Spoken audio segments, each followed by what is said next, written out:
Hello everyone, so today we have another interesting book which is Heart of Darkness by Joseph Conrad. Black shapes, crouched, sat between the trees, leaning against the trunks, clinging to the earth, half coming out, half effaced within the dim light. In all the attitudes of pain, abandonment, and despair.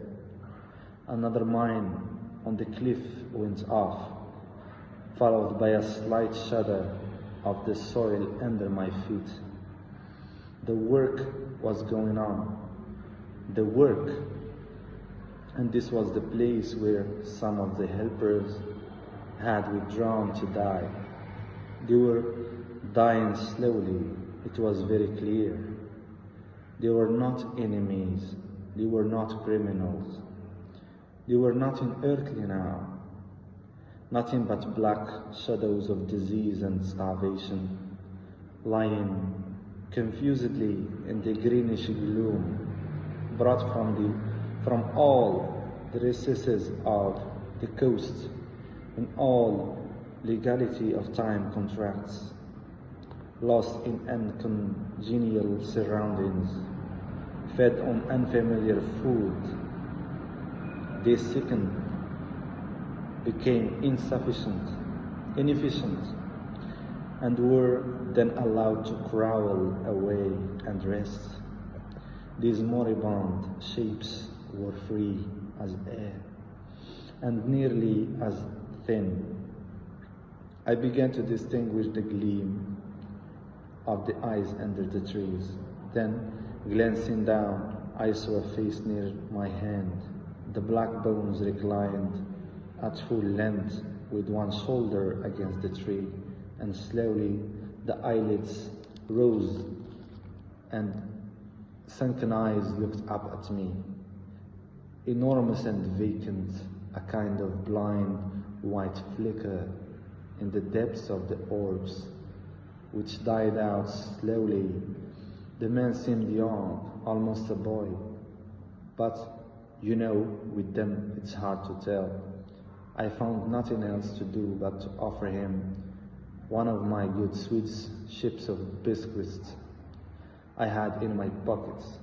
The fingers closed slowly on it and held.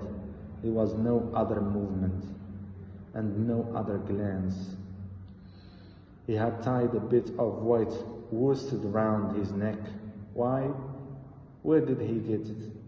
Was it a badge, an ornament, a charm, a priority act? Was there any idea at all connected with it? It looked startling around his black neck, this bit of white thread from beyond the seas. Near the same tree, two more bundles of acute angels sat with their legs drawn up.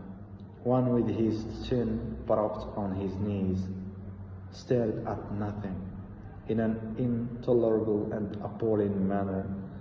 His brother phantom rested its forehead as if overcome with a great weariness, and all about others are scattered in every pose of contorted collapse, as in some picture of massacre or a pestilence.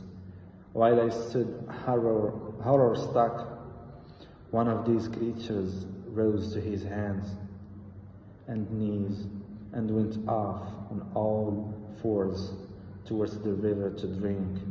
He lapped out of his hand, then sat up in the sunlight, crossing his shins in front of him, and after a time let his woolly head fall on his breastbone.